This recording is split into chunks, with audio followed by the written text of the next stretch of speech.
do this live. I am actually going away, so I want to make sure. I wanted to, obviously, I think everybody knows about Dingo and losing Dingo, and it sucks. It's tough, but it's just, like I don't tend to talk about this stuff a lot. Certainly when it happens, because I'm just pretty crushed, super crushed. I don't think it's real, and it's very painful. But I figured people are asking about it, and I think it just shows how fleeting life can be. We lose our pets.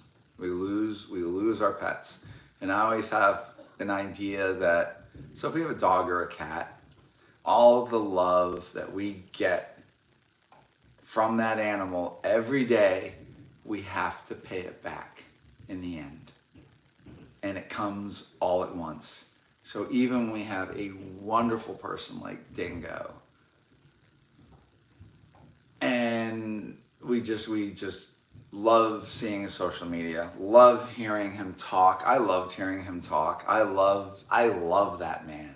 And he and I were so in tune with each other, and we would just have effortless conversations. And I had the same kind of effortless conversations with Brian Barczyk, who's also very, very close to me.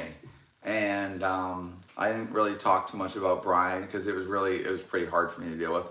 And I still can't even believe that we're in a place right now that there's no more Brian Barczyk and there's no more Dingo Dinkleman. I can't even think. And I used to always goof around with him. I call him Dongo. And I love the way he would just talk to me. And we just talked so much smack to each other. Always talking smack. I have so much video of Dingo in my time over in South Africa doing stuff. And it's really, really hard to look at it and I don't know what's the instruction set. How do we deal with loss of things that we know are irreplaceable? So our favorite cat, our favorite dog, our favorite horse, our favorite bird, whatever, obviously a relative, a friend. And Dingo just wasn't my friend. He was a lot of your friends, and he was larger than life. And his charm and charisma, exceptional, just wonderful and lively. And we lost him. The one thing I could say, we lost him to doing something that he loved. He was interacting with the animals that he loves and the animals that he chose to share his life with. And but things can be very, very real. So, we didn't lose him to a car crash. We lost him to an interaction with a green mamba. And I don't think, the people that are saying, he was probably doing something. No. He was wearing a glove. He had it using a hook. And it just happened. They're totally irrational animals. Some of the mambas, some of the normal green mambas are quite nice, but some of the Jamesons and stuff like that, some of that stuff, they're pretty gnarly. They're pretty erratic. They twirl around, they twist. Anything that touches them, they think they should bite it. And they're very unpleasant to handle. Even more cagey than some even black mambas. And they're just twirling and just crazy. And that animal bit Dingo on his unprotected hand. So he was wearing a hex armor glove and he's using a hook and all that. but just something went wrong, and things go wrong. We know that, and it really went wrong. And but you know, I hope everybody just really got to enjoy Dingo. If you don't even know who he is, or you barely know who he is, please watch. This was actually, I don't know. Please watch so you can be as miserable as we are. No, I don't mean it like that. He's very, very important to our hobby, very important to the conservation world, animal loving, the steward of wild areas like in South Africa, you know, for rhino and elephants and lions and cheetah and leopards and all this different stuff, pangolin, all that. He was just wonderful. And we had to give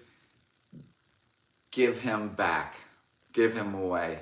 You know, I don't know exactly what my view of bigger things, but it's kind of like, make a little joke. It's like, how come who's ever up there keeps taking like our best talent, taking the ones that maybe make our days a little bit easier to get through.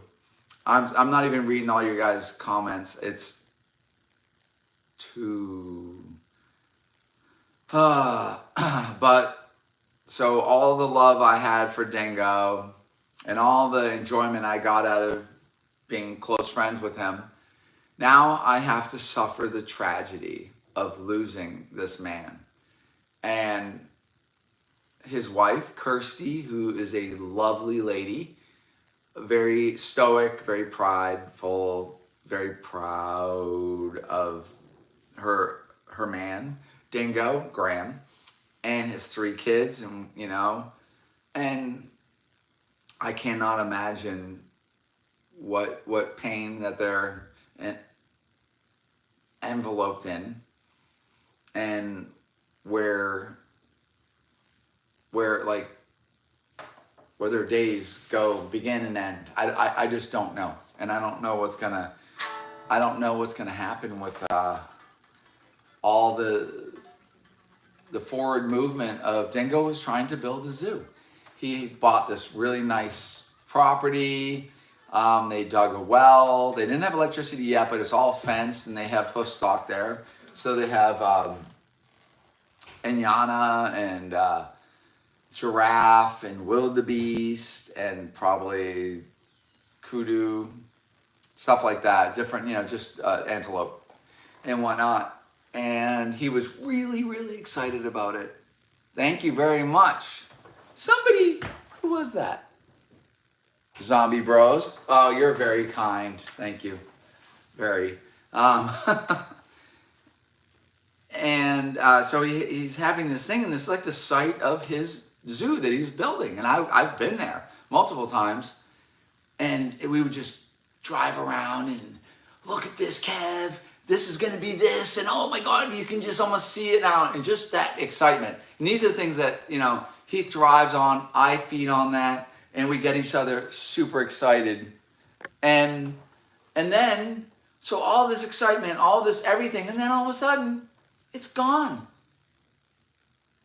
And what is my point? My point is, I guess, value what we have today. Because, I don't know. Like, life is getting pretty tough for a lot of us. You guys are very, very kind with all your comments and stuff like that. It's I try to make like jokes like, I'm your favorite, most miserable YouTuber, and maybe I should just really like adopt that and whatever. So I'm getting ready to go to India.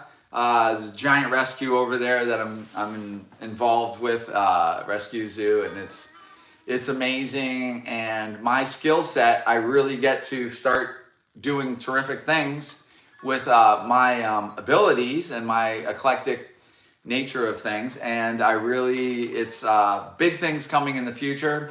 Forrest Gallant is involved now, and I very much helped get Forrest over there. And Forrest is great. I jive with Forrest really, really well. So big things coming there. Andy's going to go with me on this trip. And it's right now, it's kind of, it's kind of like a quiet thing and what I'm doing and all that. But at some point, as things, progress, we're going to be able to reveal more. The real sad tragedy here was Dingo was supposed to go with me. Kaylee, thank you. Dingo will be missed. This is just terrible. And one thing I will tell you. So when Brian passed, it was an explosion of Brian. And I did the Stay Strong Brian bar check. I did that whole Facebook group because I wanted Brian to see how much we love Brian Barczyk and what he did for us and how he made things better and how he helped things progress and how so many people could lose themselves in Brian. And I wanted to celebrate him when he was here. I've never watched his going away messages. I can't do it. I don't have it. I don't have it in me. That stuff scars me terribly. And then I don't even like to look on social media because it keeps popping up. Poor Brian and his farewell messages. I haven't seen any of that. I can't watch any of that. I didn't even go to the last Animal Con. And then Dingo didn't go to Animal Con because he was in a coma from being envenomated by a green mamba. That's, Dingo largely, when I was talking to Dingo, I'm like, well, one of the reasons why I would go would be to see you. And then he ends up not even going. But he was going to go to India with me. He was super, super excited about going to India. And now I don't get that because I'm getting to play with 12, 14-foot giant Nile crocs, all this crazy stuff, and venomous and all this different stuff. And his skill set is just so perfect for the kind of stuff that we're doing and the energy and all this. When I'm in India, I talk to Dingo a lot and, we talk a lot of smack and all that. So let me just switch gears. There's one other thing I want to talk about. Do we all know about Peanut the squirrel and the animal rescue that's down in New York that just recently got raided by DEC? So that's New York State Department of Conservation. And I also think like the health department and a couple other public safety departments, they raided these guys and they came in and they were there for 5 hours and very, very dominant, very, very aggressive thing saying that, I don't know, maybe they had the squirrel illegally or a little raccoon that they were trying to rescue or foster illegally. And these people have had the squirrel for like 5 years plus. And it has over like 1 million followers on social media. Peanut. So P' not the squirrel. And it's just a super, super cute, super spoiled little fat, little wonderful little squirrel that everybody loves. And we can shoot them with guns, we can run them over, but can we legally keep them without a special license? Well, evidently, I guess you can't. So during the 5-hour raid, I'm getting chased by flies, the raid on their facility, because I think it's like a petting zoo and a rescue. And they were, applying for more licensing and stuff like that. Well, somewhere along the line, it was their time to get raided and investigated. And during this investigation, supposedly, Peanut or a little baby raccoon that was, I don't know, being rescued or whatever, might have bit, scratched, did something to somebody, one of the officers or whatever. And they said, well, because of this, we have to kill them. Because when you check for rabies, I don't even know if squirrels can have rabies because it's like not like rats and stuff like that can't have rabies. Like a woodchuck can have rabies and a fox can have rabies and bats, but I'm not exactly sure if a squirrel can have rabies. I've never certainly seen a squirrel with rabies. I have seen a woodchuck with rabies and a raccoon with rabies. and a skunk with rabies.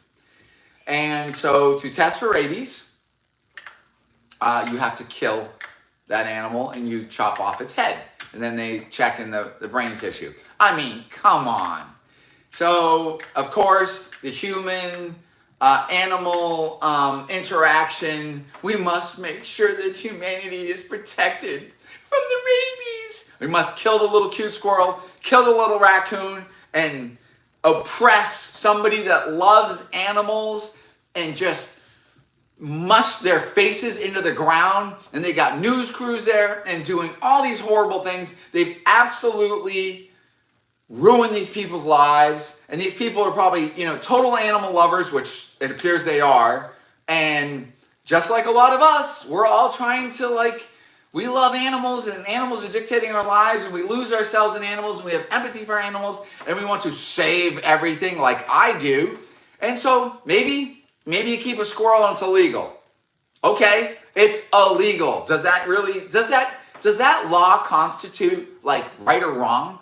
I can shoot a squirrel. I can shoot 50 fucking squirrels and nothing's gonna happen to me. I just can be a sadistic douchebag that wants to go and kill squirrels, kill raccoons, drown them, do all these horrible things that people do to them. But God forbid I raise a little squirrel from a baby that was abandoned into an adult squirrel and give it the best life.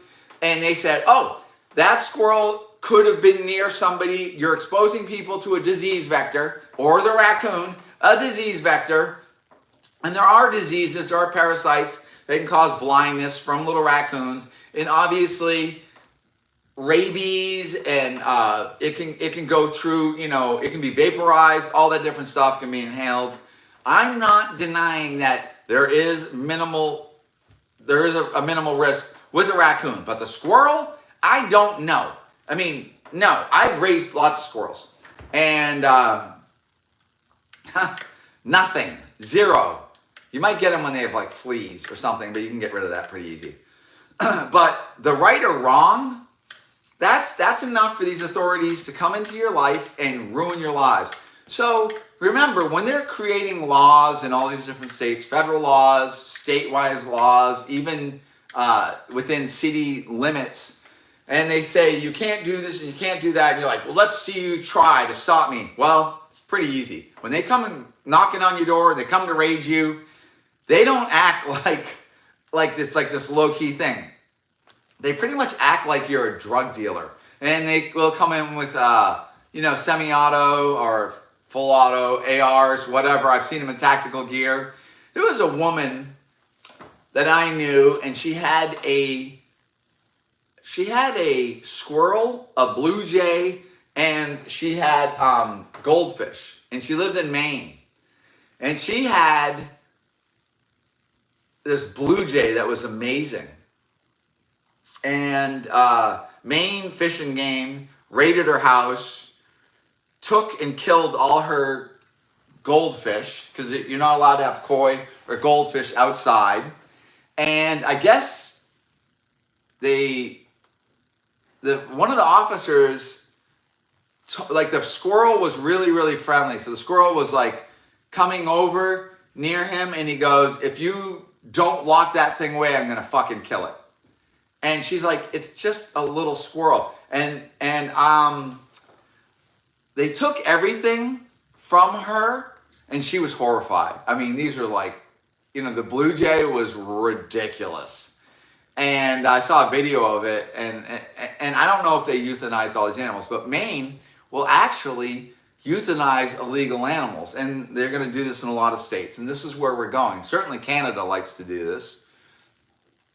Shout out Adrian Walton, douchebag. And, we really have to be together. We have to, this stuff isn't going away. It's absolutely not going away. We need to work together. We need to band together. At some point, I want to investigate a national herp society. And imagine if we had this giant herp society with this voice, and we don't need to be politically correct. Yeah, it's like FWC all over again, which is Florida Wildlife Conservation Commission, and New York thing. But if we had like a national herp society where we celebrate the good things, but we talk amongst ourselves, we don't need to be politically correct, because USARC, which is doing a lot of the heavy lifting, they can't say terrible things that I might say, which actually gives me probably a little bit more power.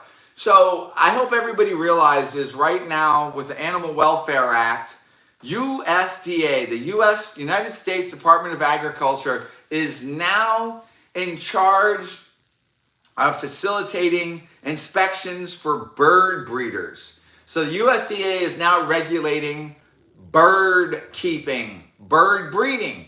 Well, if you know anything about USDA, so USDA will regulate exotic mammals. So anything from simians, primates, to exotic cats, raccoons, possum, skunks, hamsters, hedgehogs. So the Department of Agriculture, USDA, Department of Agriculture, regulates that. So that means that if I have a little animal show business and I want to bring my cute little captive born skunk and a little hedgehog and a marmoset, I'm inspected and regulated under the guidelines of the United States Department of Agriculture. And to say that those guidelines are not really constraining and really limited, you are making yourself very vulnerable for inspection whenever they decide they want to have it. They can come to you, inspect you as they choose, and their guidelines are like, if you have any kind of metal caging, stainless steel, and there's a spot of rust, that is something that they can write you up on. You can get in trouble. You can get fined on that. You could have repeated things that would cause you to lose your license. You could have a cage where the powder coating or the paint is missing from the bars for birds, and if you have any rust, they can write you up on that. Birds like to chew all that stuff. So suddenly all these bird breeders are now being subjected to the United States Department of Agriculture, their inspections, and they're coming in there, and the level that they're probably really pushing on people is pretty substantial, to the point where there's a lot of bird breeders that are actually getting rid of the birds or have gotten rid of the birds. And I will tell you, if you go and try to research this, you notice that there's not a lot of people talking about it, because people that are bird breeders now and that have a collection of birds will not say anything, because they do not want to anger the Department of Agriculture. They don't want to get their inspectors mad at them. Same thing happens down in Florida. The reptile keepers down there, hi Tyler, all you guys, hopefully you have a good inspector, but you can't even necessarily, honestly, you cannot vocally voice your concerns, your opinions, your grief, anything that you're objecting to. You cannot voice it, because you have to worry that your inspector is going to come to your place the next time, or you're going to get another immediate inspection because you said something bad, and they'll come to your place and they will friggin' tighten that ratchet right down on you, and they subject you to torture. So now the bird people, they can't even say how unjust this is and how crazy it is. So all of this is leaning towards, like a little while ago, bird keepers didn't have to meet all these criteria of USDA. Well, now there are murmurs about reptiles, reptile keeping. I see red-tailed rat snakes. I'll come back to that in a second. Hang on there, on wild-caught red-tailed rats. So, talking about reptiles being regulated by USDA, that is terrifying, because you have people that don't really know much about reptiles. The Department of Agriculture doesn't have any real involvement whatsoever with reptiles. And so U.S. Fish and Wildlife, it would make lots of sense for them. Well, we're really going to knock down the reptile industry. We're just going to get them subjected to being regulated by the Department of Agriculture. If that happens, we are in hell. Hell. Because we can't, stainless steel this and all this different stuff, we would suddenly be so limited. And this isn't about animal welfare. This is about control. This is about, you can't do this. We're going to make this so miserable. Well, technically you could keep it. We're going to make it so impossible for you to do it. It's not going to work. And it's really, really worrisome. And I just want people to be aware of this. We do need to talk about this. And it is bothering me. Please make sure you're following usarc.org and all that stuff. But we need to really have each other's backs. And because we are, our hobby is shrinking. We just lost a whole bunch of bird breeders. And I don't know if there's any bird breeders in here. And, what you guys have been subjected to, bird breeders are kin, so to speak. They're animal lovers. Fish keepers are we're all part of this big community, but we still tend to be isolated. Thank you, Melissa. And it's really sucking. This is like, we're just getting abused. And the regulations are just mounting. Life is just, it's so expensive. Overhead is so bad. People are dying. Like, it's, obviously people die all the time. But, in our hobby, we've just lost two amazing voices that are irreplaceable. Cannot be replaced. Just like Steve Irwin couldn't be replaced. And it's like, there's some people that it would be nice to replace, but not those two guys. Those guys are absolutely wonderful. Yeah, so this is just a meandering live, but I felt like I needed to do something because I have to get on a plane later today, and I wanted to make sure. Oh, Soft Kiss, you're always wonderful. You're always being very, very kind like that. Soft Kiss just gave me $20, and it helped keep my lights on for I don't know, a minute, because my electric bill's like $14,000. It's so bad. Okay, so somebody was asking about red-tailed rat snakes. So Gonosoma oxcephala. So that is the red-tailed racer, red-tailed rat snakes. It happens to probably be one of my most favorite friggin' snakes in the world. Red-tailed rat snakes. I love them. Amazing, cool animal. They got this weird tongue. But by the time we get them, they're really massively parasitized. And a lot of times they have a gastrointestinal protozoa. So that means in their gut, they have protozoa, which is a single cell parasite.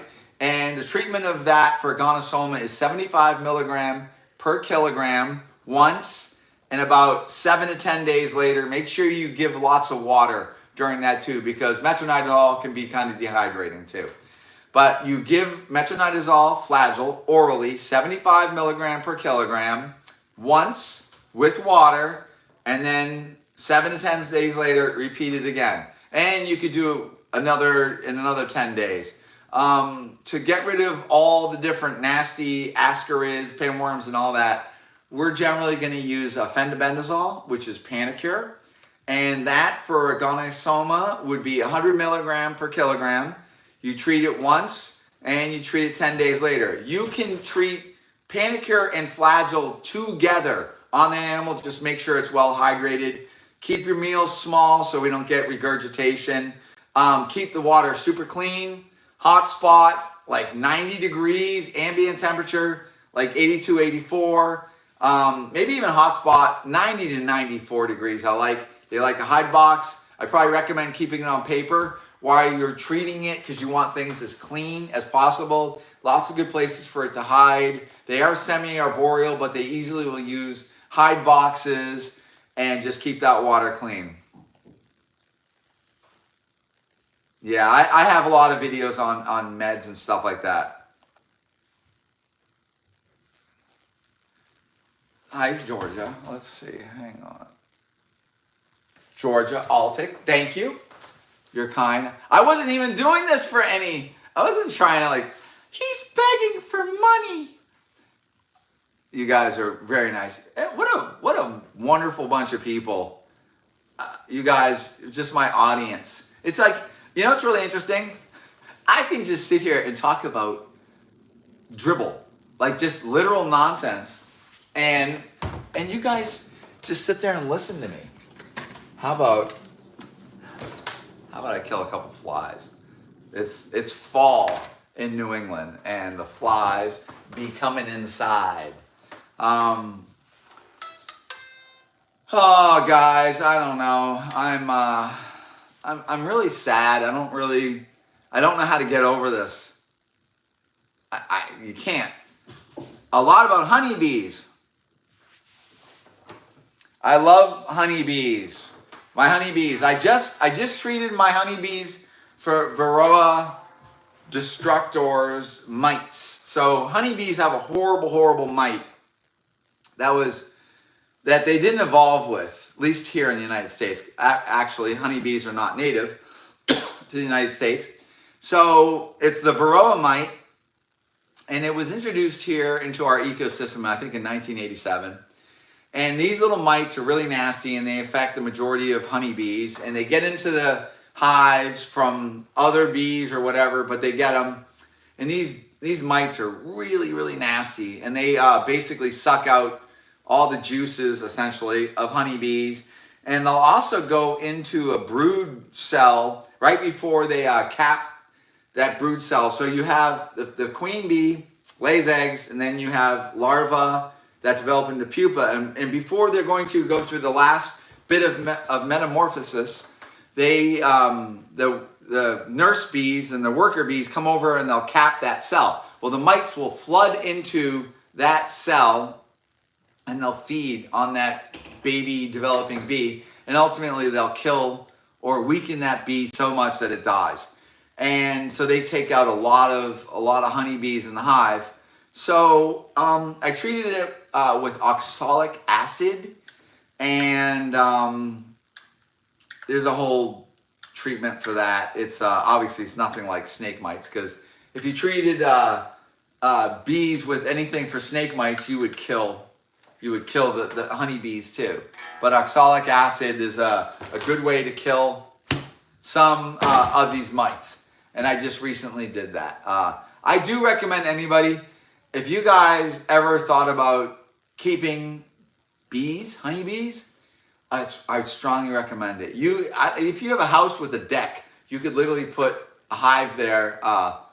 And you know what? There's this cool hive, license, I think it's called License 69, and it's like an insulated hive. So it's made out of like, I think it's like polystyrene, and it's really cool how the hive locks together. The hive that I have is the classic Langstrom hive, and it's wood, and it's got, all the frames and all that different stuff. You have mids and supers and all that. But these Lyson Hive 6.9 is my next beehive. I'm into like the whole insulate the heck out of your hive so the temperatures don't fluctuate for the entire winter. But I would strongly recommend anybody ever thought about keeping honeybees. It's really good. Of course, I breed rats. Yeah, we do all sorts of weirdo rats. I love rats.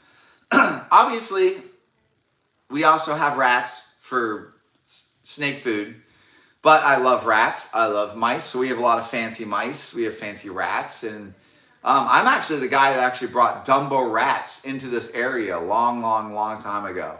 And those are absolutely wonderful. What's my favorite kind of spider? That's a really good one.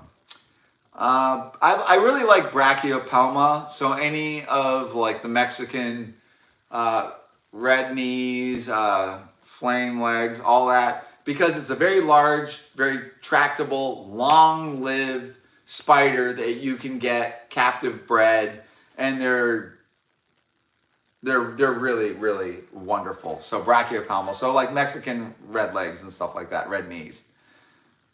Effie, thank you. I'm just gonna sit here and keep loving you guys, because you guys keep on doing nice things for me. But I don't want to be just like this. I'm like, I don't do this for money or anything like that, but you guys are really sweet. Of course, everything is tough. A lengthy comment on, should I post? Yeah. Yeah, you know what's actually a really, really great pet is African soft fur rats. It's actually like a mouse or like a possum. So Tara's super into her soft furs, and you get this little guy, and it looks like a little possum. But as you start working with it and you start socializing it, oh my goodness, they are just so wonderful, and they're very, very cute. So I decided that I think I'm actually going to write a book shortly. I was talking to my publisher. So I'd probably write a book on reptile whispering. So socialization techniques, establishing trust, but like the whole threads of trust. And I'd probably call it something like Social Grace, the art of reptile whispering, animal whispering, essentially, to some degree. I'm not going to go out there and whisper with the gorilla because he'd probably rip my arms off, but maybe a chipmunk and bees and all that, but obviously reptiles. African soft furs are no. I have a little African soft fur albino, and he is so freaking cute. But so I think I'm going to do this book. So when I'm in India at nighttime, I have a lot of downtime, and I think maybe it's time for me to write a book. It's probably also going to be an ebook. But I love when you guys, I love frogs that lay eggs a lot. Yeah, there's all sorts of frogs. African clawed frogs lay a lot of eggs. Amazon milk frogs can lay a lot of eggs, but you know, your stuff has to be dialed in. But maybe an ebook for my reptile. So reptile socialization, and essentially, you know, making things, we use the term friendly. So what that is basically you have an animal, you interact with it, and the animal learns to trust you and no longer has a defensive view of you. It doesn't regard you as a threat. And suddenly, Crowley, I just saw that. How long until... Yeah. So my last time I was in India, I bred Crowley to one of his daughters. They finally copulated. I came back. She laid 7 eggs in the water dish. Melissa, you are so wonderful. No. You're very kind. 1999. Thank you, Melissa. So she laid her eggs in the water dish because I had just come back and I hadn't situated myself and I blew it. So I lost those eggs. But we're getting very, very close. Because the problem is Crowley's pretty big and his daughters are small. So this winter we're going to go into mangrove breeding season. I'm sitting here looking out on my power line and I'm watching bluebirds. Very cute. Blah, blah, blah. See, I get distracted so easy. So friggin' easy. But yeah, so I want to write this book and teach you guys all about the art or whatever, just my views on how to win over animals and actually how to have these great relationships with these animals that, you know, maybe you think I make it look easy. I look easy, but, you know, I have to use my techniques. But what's really great, I love it when you guys are showing me, when I see you at shows, Kevin, I love your techniques and I listen to you and my kids listen to you. And now we're doing that and our Tegu's so much better and our monitor's great and blah, blah, blah, blah. I love that. That's what I'm here for, because I want to be able to be some kind of positive aspect in your life, because let's face it, life isn't easy. And as your most pathetic, sad YouTuber, I'm not going to live in this delusion. I never even had my light on. This delusion that life is great. Life is tough, and I know you guys are going through it too, you know? And maybe I'm relatable. I think I'm relatable. It's because I got a lot of issues.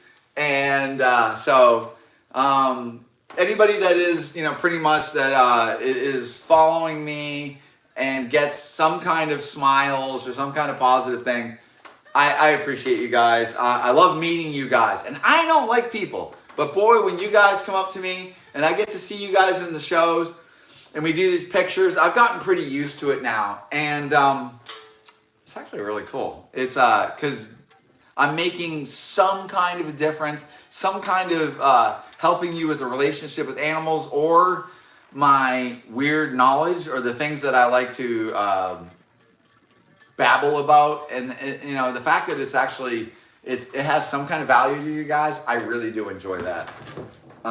There is a fly. I don't like flies. I don't like flies, I don't like mosquitoes, and I don't like ticks. All right, guys, I am probably going to stop yakking. Let me see. Oh, goodness. Wow, are there comments?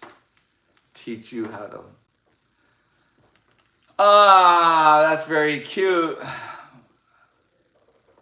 Mysi. M-Y-S-S-I. Oh, wow, I can't even say that name. Yeah, you know, I don't particularly love myself. I just don't. It's because I'm a human, and I'm like, I guess my thing is I'm so sad with what you know, what the human species, you know, just the life of humanity and what it actually does, how it pretty much just grinds through the planet. And you know, I just love animals. And whatever. Why I'm here, I'm trying to do my very best and amuse you guys. And I can't get over all the comments. You guys are just cranking. You're very welcome on the information about oxcephalum. Empathy and sympathy for animals, oh my God, I am so extreme. I appreciate that, Heidi Tracy. Touch with regarding a hopeful. Okay, Tracy, the Angolan pythons. So we'll breed. We should be breeding the Angolan pythons. Like probably a really good breeding season is like February, March right now. Heidi. So I had to just say it was Heidi, and then suddenly Heidi gives me something. Thank you very much, Heidi. I'm not good at this. This is terrible. I'm very, very fortunate to have you very tolerant people watching. So I might be at the next Tinley. So Reptile Basics brought me out there just to see people. And wow, did I get to see a lot of people there. I'm going to probably be signing on to Chewy as a consultant for Chewy. So we know Chewy is a pet supply company, but you know, dogs and cats, actually their majority of their earnings is all in pharmaceuticals, you know, dog and cat and whatnot. But they came to me, which I'm humbled by. They came to me and said, look, we regard you as like top of the heap for, you know, reptile knowledge, some respect within the community. People refer to you as Kevin. Kevin's the guy.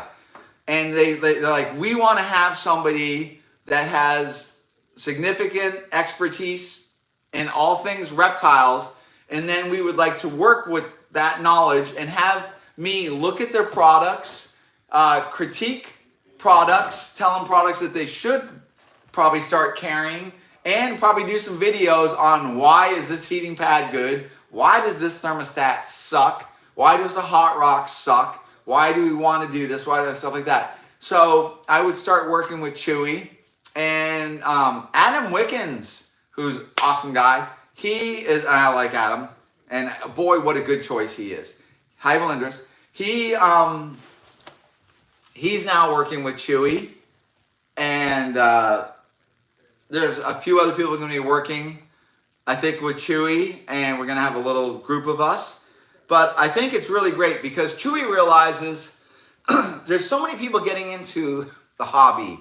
Let's say they, you know, might want to get a fish tank at Walmart, and you buy a 10-gallon tank, and then you set it up, and then you kill all your fish. some of those people are probably lost from the community forever because the fish tank didn't work, fish suck, and then they throw the tank out. And maybe we've lost them from the hobby forever, but that's actually not the realistic world of fish keeping in the fish hobby. If you actually have better equipment and you get better information, your likelihood of success is going to greatly increase and magnify with more knowledge and more people disseminating information to you, the better. Certainly people that are knowledgeable. Well, same thing goes with, let's say, a bearded dragon. If I go to Petco, PetSmart, I buy, little Johnny buys a little bearded dragon, little Lisa gets a little bearded dragon or leopard gecko, and they buy the little bearded dragon kit or the leopard gecko kit, and they bring it home.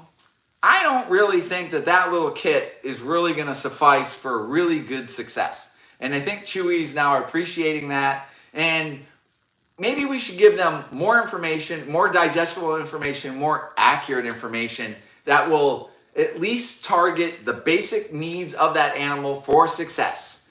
And if you value that potential customer, the newbie, and you are more responsible with the information that you're providing or the resources, maybe that person is going to be successful. And people start having in the reptile community, a higher view of Chewy.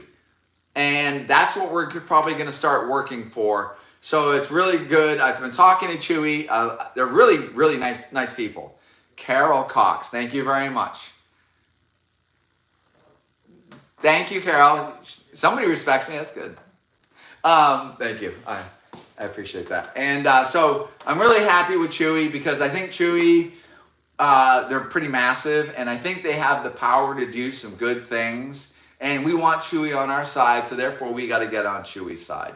So, I hate these big, yeah.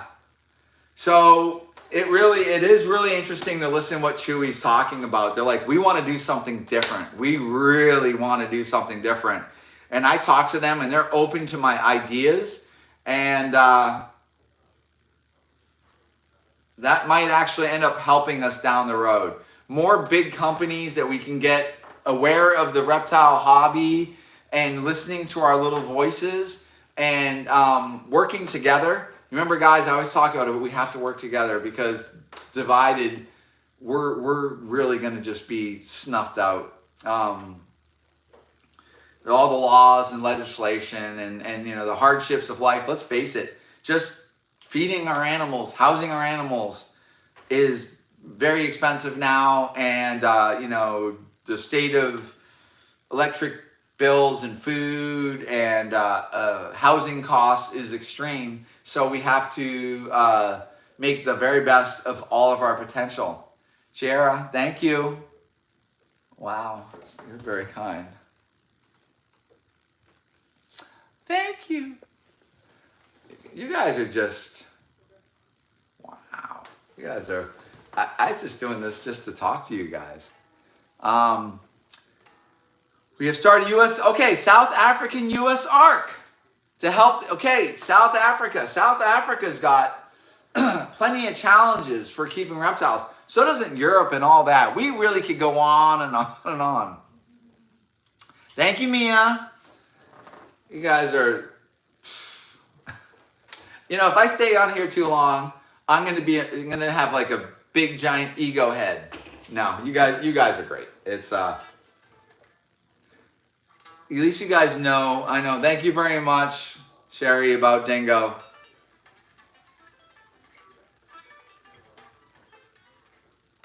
Huh.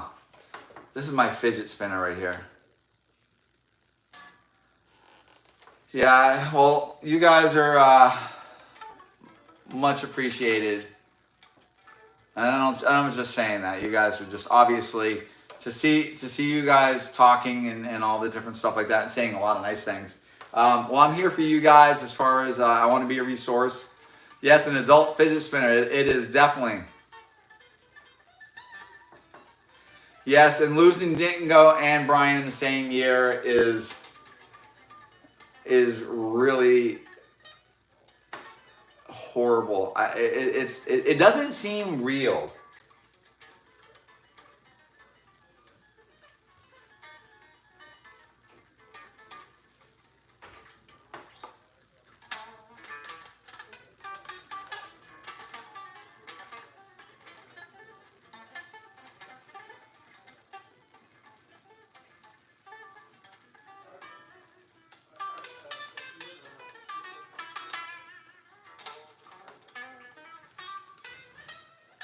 Who can name that?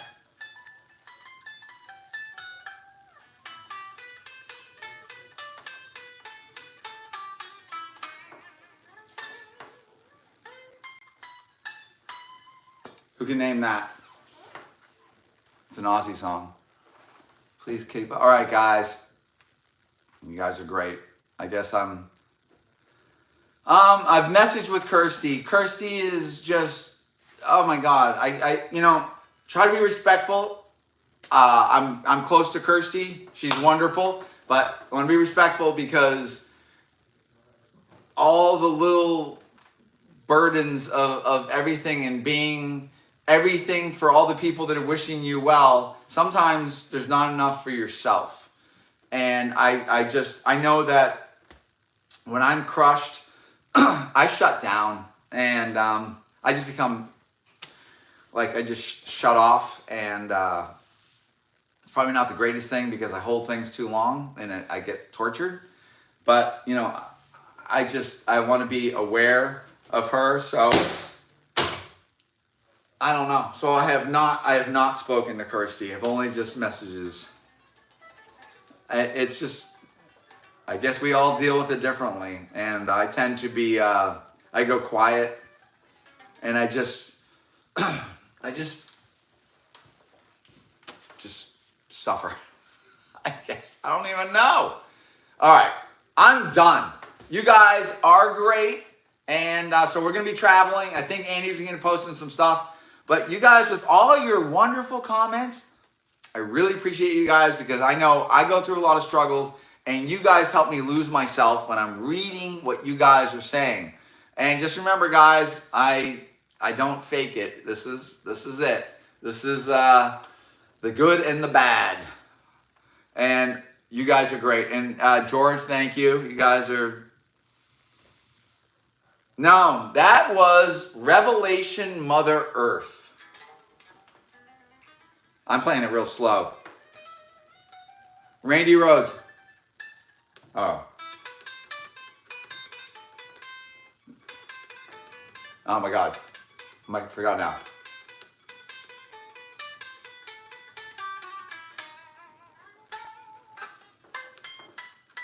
It's Hungarian harmonic minor on that. All right, guys, I'm done. Bye. I gotta get out of this.